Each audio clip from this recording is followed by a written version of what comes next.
for a touchdown when it didn't look like they would be aggressive at all before the half. Look at the confidence now. He goes from screaming at the officials, being way too emotional, to a guy that has confidence pushing the ball down the field. I think that's what that nature and culture you were speaking of. Now remember, Aller last year against this West Virginia team, in his first start, 325, 3 tugs. Yeah. Passes as well. So West Virginia, on the other hand, looks like they're kind of stuck in the mud on offense here in that first half. So the second quarter, they got loose a little bit. I felt like they played better offensively in the second quarter. The problem was that once they got to the red zone and the field got constricted, right? You get to the red zone, the field shrinks. The speed of Penn State took over on defense, and they forced them into a couple of field goals. And then all of a sudden, it's one big pass down the field. It's one little quick fade, and all of a sudden you're down 3 scores. And that's how quickly it kind of came in that sequence, or 2 scores, excuse me, for West Virginia. The hard part for West Virginia is that their guy, Jaheim White, who they really wanted to rely on at running back, he left this game with a shoulder injury, as Jenny noted in the first half. So now they're going to have to piece together this game plan for the second half and try to make this a comeback. All right, dark clouds starting to roll in.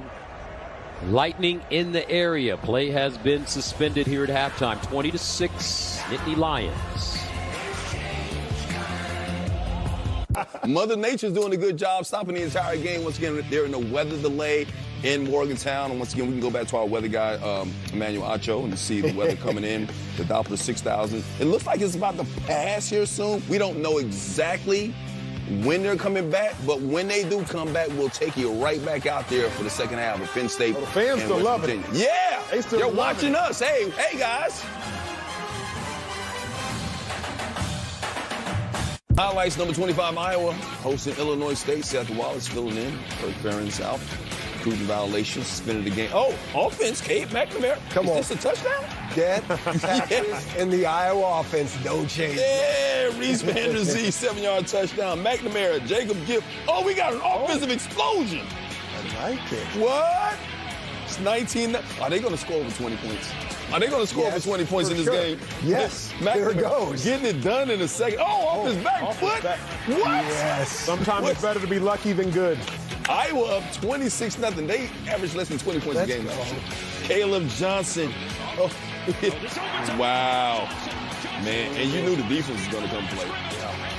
33-0 right now. Iowa rolling against Illinois State. Virginia Tech, Vandy. Vandy getting off to a good start here. Defense stepping up. Big fella getting the interception.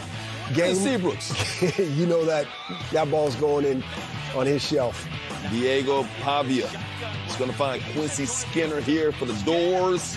14-yard touchdown. Vandy leads it 10-0. And they would add to that, Cedric Alexander, 7 yards, gets him 6. Impressive. People are liking Virginia Tech in the ACC. This is a nice little run for Vandy. Vandy was up 17-0, but back come the Hokies. Uh-oh. Yeah. Uh-oh. Throws to Bashal, tooting his own horn. And we are tied at 20, midway through the fourth quarter. Once again, Penn State, West Virginia, weather delay. That's the reason why you're hearing us and Gary Green. And the Mountaineers went for it on 4th and 1. Quarterback sneak stop by that tough Penn State defense. Drew Allen. Big questions, can he get the ball downfield? And yes, sir, he could. Explosive plays, Acho. Open it up. The playbook is open. Harrison Wallace, the third, having a good half. Penn State up 6-0, and then Allen get that ball to Katron Allen. You know what he can do with it. No doubt about it. Playmakers. 20 yards right there. Penn State up 13-0. 10 seconds left in the half, and Aller. This was when Aller started cooking. That's a great back shoulder right there, really a back kneecap, if you will. Great throw, great catch will beat great coverage every time. Aller, 8 of 13, 199 yards, 3 touchdowns. So he's matriculating the ball down the field, throwing the ball down the field. But look at what we got right now. A lot of rain happening there. Weather delay once again in Morgantown, delaying the second half between Penn State and West Virginia. Matt Leinart, this is reporting right here. Weather here is insane. Yeah. He's missing the LA weather. Yeah. I think somebody's going to miss their flight, probably. We're waiting on the resumption of that game between Penn State. And Monty wanted me to tell you that, hey. You're bashing on the coaches, and now you're bashing on the producers. I'm just giving props to my man, Stephen Monty. I love my producer, man. He's the greatest. He told me to go to this weather map right here to show you, hey, you still got weather in Morgantown right now, which is the game between Penn State and West Virginia. And the players are just chilling. What are they thinking about right now, Acho? Go ahead, Acho. Honestly, Coach, I don't know. One of them looks like he's on X, though, on the far left. Oh, Twitter. I didn't know what you were saying at first. Manuel Acho, Chris Peterson, once again, weather delay in Morgantown. So we're showing you highlights around the nation, including 17th-ranked Oklahoma State taking on South Dakota State and Alan Bowman finding Brendan Presley. Let's not forget South Dakota State is the #1 FCS-ranked team in the country. They are, but Ollie Gordon's the #1 running back in the nation. Yes, sir. Yeah. Cowboys right now 17-6 there at the 2-minute timeout. Number 8, Penn State, West Virginia, once again, weather there. Oh, this is Georgia. That Georgia game. Clemson, there you go. Second half, they really started to roll. Georgia did. They didn't even allow 100 yards to Clemson in the first half. And the defense for Georgia, they really had been stout the majority of the day. Need Cade Klubnik to step up. Oh, that one-handed grab by Jake Brenningstool. You are going to have to make a lot of plays like this to beat Georgia. Right, Coach. That's pretty much the only highlight for Clemson today. I'm sorry, because in the second half, Beck and the boys got rolling. Well, here's the problem. Georgia, like a boa constrictor, will just choke you out and suffocate you. And again, offensively, they will start to pour it on if you don't keep up. London Humphreys, 40 yards, 27-3. Watch this. Malachi Starks, one of the best in the nation, baby. That's why he's an All-American. Good man. Look at that right there. They got it all at Georgia. Name something they don't have. 27-3. They got a lot of motivation, too, after missing the playoffs last year. Cash Jones. Oh, get off me. And they got a light-skinned running back. They do got it all. Hey, with a great name. Don't let the light skin fool you, bro. He gets. Well, yeah, he's very light-skinned. Bulldogs roll 34-3. Number 8, Penn State, West Virginia. West Virginia going for it on 4th and 1 inside Penn State territory, but that Penn State defense, strong, steady. They got a new defense coordinator, too. He be in the gym. Drew Aller. Question is, would he throw the football down the field with Andy Kotelnicki as the offense coordinator? The answer so far, yes. Yeah, looking good on offense. Harrison Wallace, the third right there, 50 yards. Put him up 6-0. Then Aller to Katron Allen. Katron knows what to do. That's what a pass game, throwing the ball downfield does. It backs off those backers. Now we check it down to a running back, and he has it easy. 13-0. And look at that throw right there. Look at that catch. Look at that catch. Harrison Wallace right before the half. Wow. So they had all this momentum going for them. And then rolling up 20-6, and then Mother Nature said, "Hey, slow things down here in West Virginia." Right now, 20-6, and this is the reason you're hearing us. And somebody's watching other than my mom, Matt Leiter. Of course, of the Big Noon Kickoff, studio crew holding it down back in L.A. Way to go, boys. I think that Matt Leiner's missing. Coach, is that yours? Beaches. Are you on X? Is that your X? I think it is, but I haven't been on X since 2019. I was like, I didn't know you had a Twitter handle. Clarity Twitter. I know. Clarity Twitter. X. Yes, thank you for saying that. Nobody's on X on Penn State. Yeah. As the expanding 12-team playoff debuts, you might have some questions about how it will all work. Well, you're in luck. Now, hold on a second. Professor Joel Klatt is here to enlighten you. Class is now in session. Hey, everyone. Well, thanks for volunteering to join this college football playoff class. I am Mr. Klatt. Hi, Mr. Klatt.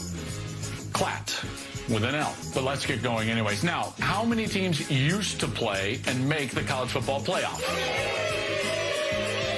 Only one that ever mattered. We're all tied. It was 4 teams. Just 4. But guess how many are going to get in now?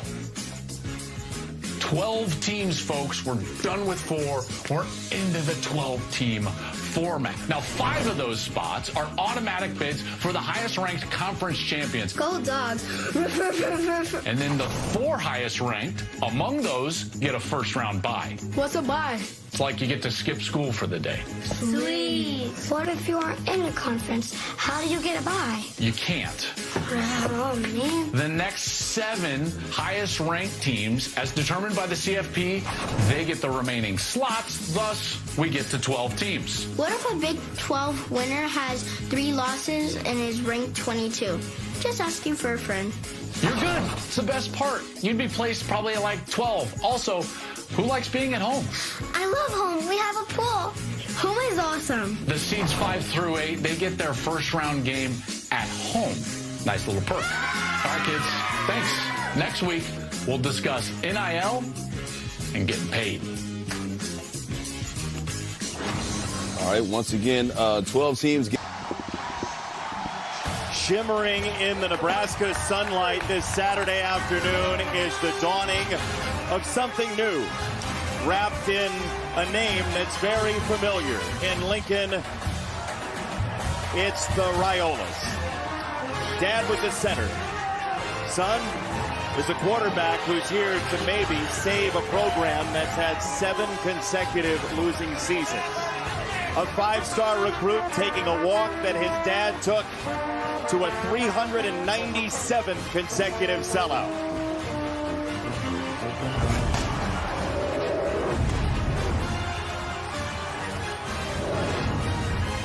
Welcome to Fox College Football, sponsored by Geico.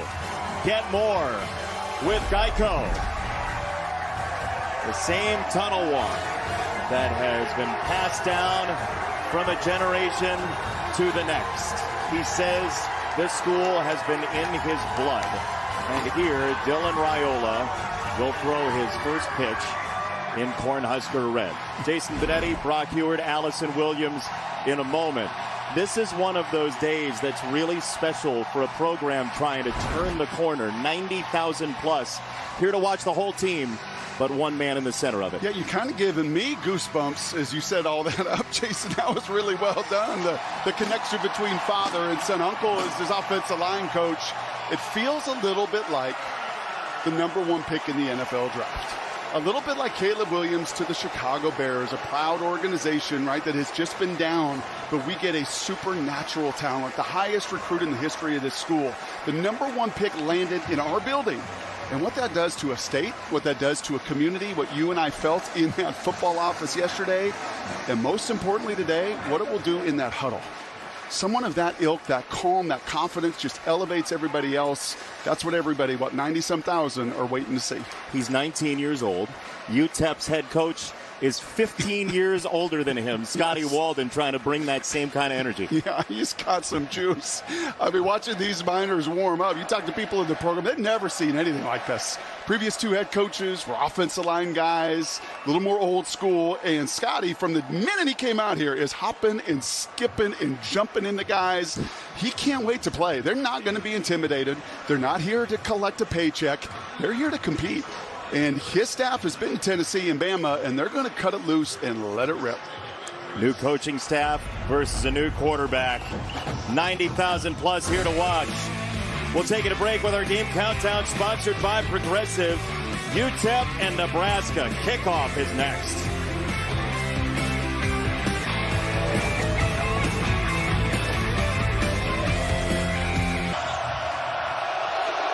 He'll get the ball first. There is a marker down. We'll have to check the penalty. We've waited this long to see him. Looking another 15 seconds. By the way his dad was looking right there, you know what he would like to do? Go hit somebody. Yeah. You don't take that out of a 15-year NFL dude in this place. One more deep breath for the 19-year-old Dylan Raiola, wearing Tommy Frazier's old number on the Nebraska sideline. There are offsetting fouls on the play. Offside kicking team number 35. Personal foul, illegal blindside block, receiving team. The ball will be re-kicked. Penn State game break. Hey, Jason, that weather-delayed Penn State-West Virginia game will resume at 4:23 p.m. Eastern. Now, many viewers here on Fox will be sent to the resumption of that game in Morgantown, while the rest can continue to watch your UTEP-Nebraska game on FS2 and the Fox Sports app. Jason and Brock, back to you and Lee. For this sound, It's the perfect example of why the crowd matters in college football. Locklear on the run, and there's a marker down on the final play of quarter number 1. That's what you're going to get in college football, though. You come to the line, and you might actually have to adjust and just say, hey, run it. Holding. Offense, number 50. Half the distance to the goal. 3rd down. yeah, and the advantage, Jason, okay, you've been captivated by it. Hey, I'm Mike Hill in our LA studios. We break into the UTEP-Nebraska game right here on Fox to get you back to Penn State, West Virginia, which is about to resume after that lengthy weather delay. For those of you who want to watch the rest of UTEP-Nebraska, flip over to FS2 or the Fox Sports app. So right now, let's head out to Morgantown. The guys calling the game, Gus Johnson and Joel Klatt.